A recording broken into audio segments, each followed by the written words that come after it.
Matalo kātalo Samoa Entertainment TV mai pia ai si mai pafonga. I toi tuli loa ina o sa ili ngā leo leo li tangata na solia ai li tama o ngā li University o Samoa le NUS ia aperilo lu o lua tasi le li o tu au maletino. O lo o misteli o li lo pea i o mai ile so. O le vai aso nei le ana whaalawa i tele mai ai li tala noa al komsino leo leo i lungo stasi ofisa whaasala lau leo tunu. Mo le ali o Samuel lua tu le ofisa o leo leo lo ofia tala noa iai. E le fasia ia ai ia iai isi mata upu. O whaato a ia tu whaasanga ia te ia tau ono o atua i tonu. Ele mo ho sam ke le kausa ia ia ha pe ora fa fonga mai sam ke mi e posesivo i o lana si la fiel me i se fa mo le sumo ia mai sam ele se skula nga vo i ai paule me o le fia of sitting ia i si ko i mai e sanga le le wa fa ia sanga ho le ni mkanga winga ia ma mangisi fo le ia fa pe ma le kau kala fa fonga mai vo i se malo le fun le ke o si la fiel me la i se sumo ia mai ele se fa sia mai pe pe fa o lima que eu fa o lima se sia se me le se fia fa o lima ia se bon me o le mai ku ese fa ki no alo ku la fu itai o lo tu mau lava le lu ia Samuel le te feilo ai mal fai pule o fale ate tolu le fionga le ala il pule rimoni ai a fio lo ia tu o ia ma wa ngia mai fo ile ave o le tangia le ala fa sanga ile ali mai isi ile ofisa o leo ile ta o le anga o lo nai ngoa ka bu fa fe ka ia ma ko o ma ke kala ngoi mo ko nga mi le nga ile fa ia lu mo le meeting fa msingo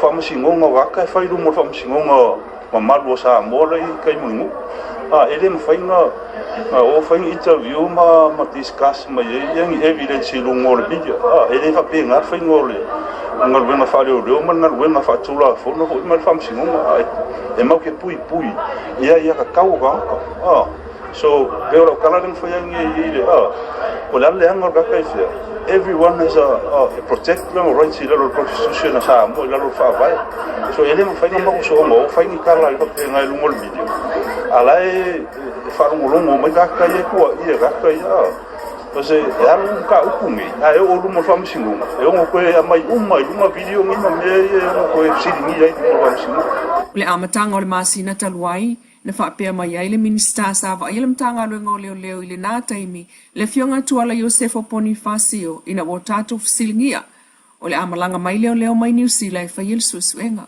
O le vai taimi lava le nana awa ese mai ai ma le minista o leo le fionga le Fau Harry Schuster mai le suesuenga o le mta upulea ai o lo tu maupea le va aingo le mtanga luenga i lalo le minista. O le whai ungo le vai aso na te anei ntato fisilingi ai le malo po fe o iai le suesuenga. Ai o le tali mai le fionga le sui pa le mia tuala Iosefo Bonifacio o lo whaatali pea sa ilinga le ofisa o le loia sili.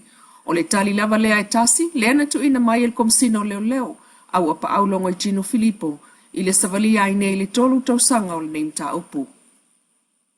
E nisi o talo le umane o le fono tanga na mawai atu mo whaatauto ai whaipu le whaopopo, o le maang whaupwhai le fast po le malo i le pale mene, o le anga wa ailon whaatau nu nisi o fulfulanga le fast, na whaia mai le taimi wana tāpenanga mo le palo ta tele, e au fiai le palo ta mai o Samoa i fafo, ai o anga wa au le matai e whai mono tanga lo nofo i fafo i fia tau wa ai whai pule.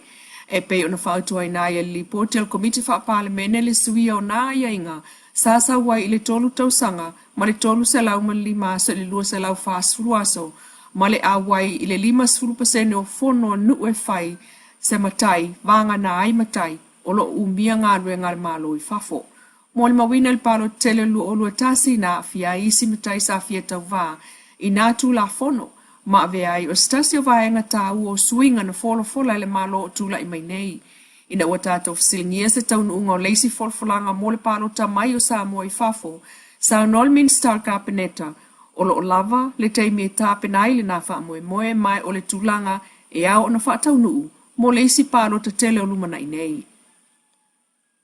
Wa mata o na whaai ui ule taitolu tausanga o kona kalate whai ngā rue ngā pule siri o whaalapu pito ngā le malo, e au fiai, malem tā ngā rue ngā o tinam ta mai ta in wha ama vailo na office sili, male pule ngā mlai wa lele, wha ama vai foi, ai o whaalapu pito ngā insure, malo stau il tise, pule ngā wafu, e ese maile office toi fuata ina o tula fono, o tele masina o avanoa pea le nā tūlanga tofi, O le so e whangatai tāu sanga mo isi awa no ofisili o tā uailunga, ai o isi o le vai asa muli muli o le masina nei. Mai whamsinonga na te ena ni tamai tai ata marupe silver mai la fia anga o pui paa.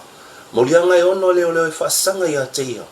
E au fia ima molianga o le ngau ia awea matangata whainga luenga. Ta ua se report le te o Polinisia e whaapea. E to o whaila to olo o molia whaatasi ni molianga lawane e tasi. O le ngau io se vai ngā tupe siria ma le lua se lau whaasun ma lima afe. A awea ai matangata whainga luenga kampania le Trade Back Market Limited i vai teli. Ma olo o te ena e lupe ma isi tama ita i to olua o pele pesite a keli malangi au tanga vaia. Patasi ai ma se ali fiti, molianga umanei. O le whaatolo ai leo na wala aule mata upule e whaamasinonga mawalunga. I luma ola na fionga le whaamasino Ampero Saroma. Pe ona amata mai le masina o mawai, pe tai. I ulua i wala aunga i lua watua na i o le mata upu. E le i au wai le tama ita i o lupe. Ma polo ia i loa e whaamasinonga situ sai mo ia. Ai le toi fonga ina o lea whaamasinonga le waiaso nei. Na fesilingi ai e lana fionga le whaamasino lea tama itai. Pe ai se ana le awai mai ai le ulua i tō laulau le lato mata upu. Pe ta ina tali lupe. Na ia sau i aso ia na amata ai le lato whaamasinonga. Ai na ia nga ima fesili le restala. Ai whaapei fo ai le restala ia te e ono sai. Se ima ai atu le mata upu. Le alawa ripoti whaapeo i la tau ia i toa tolu sa whaamaoni aso tūla ia i lumo le whaamasinonga. Sa tatala lawa i tua i le lua vai aso mawai. Ai o le tamaita i o lupe o le au whato a tatala le vai aso nei. Ma tuutuunga ia whao o mātua na pepa malanga i le official list tala. Ma ia nofo i pui paa. Ma saini le aso ngafua ma le sfaraili. I le official leo leo au le itaina le skurulua i le auli. Tali ai le aso lua skurulua o perila o le tau samafo. E toi fonga i nai mau o le lato mata upu. Tala whaopopo e silia le lua se furu li imta maita i leo leo whal pui pui o lo o whailo lato whao unga. E le so le portfono le tate i savalalo. E le ngata ina whaopopo leo leo le mta ngā luenga o leo leo. Ai ua moli mawina fo il toi whaopopo leo leo whal pui pui tān malala le vaso nei. O lo awa e ati e le fionga komsina o le mta ngā luenga awa pa au longo i tino Filipo. Ai o le sui komsina o whal pui pui le sunga lei atawa Samuel ua whamsanga. Whaapea malo whaalo alungia o le so. Nei basenga o iai a mau whailonga ma i Universite papa ngā i Samoa ma o stulanga ma o lunga lea i le siti anu to mai la o ngā runga o lo ngā runga i wharpupui ma leola to i fuatarina basenga lona lua le nei o whātino ina i a onga i o kisa i taumalata o o matua au sia mana onga tu sahi ma anga fua wha mau whailonga le situ e si atu e lona whamaunia, aro i o le reiku spasi, e le kūlelo tu spasi ku whautona ka uroa Samoa.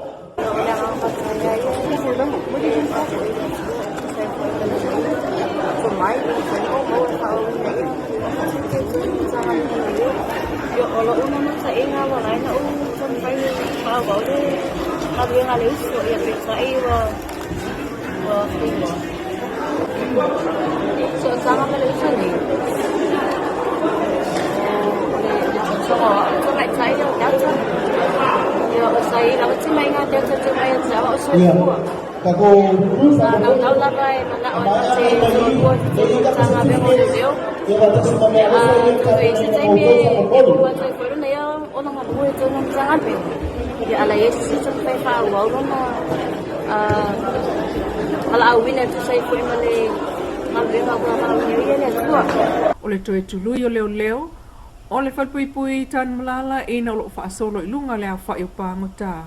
Ai o tangata lo tau fia e whaatalia la tau mata upu.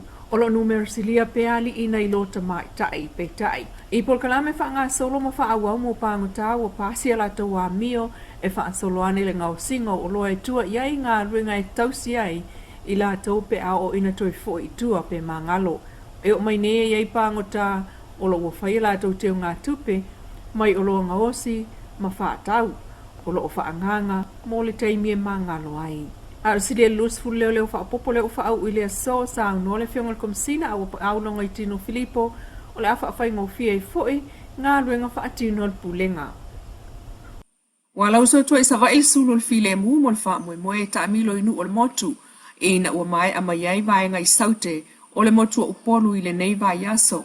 Ana nafi I salamumu le na tofa whaai I whai ngā siva whaaleanga nuu e au fia I tau patio ai lau afi ma siva whaona po nei.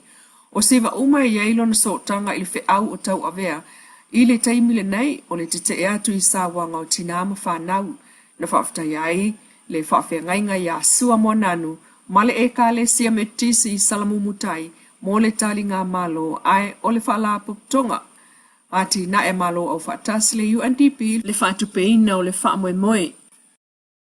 No Samoa Entertainment TV mai pia mas whaopuponga o nā Samoa. Ia sa tai au le aloko le tua ai pasoi fuai.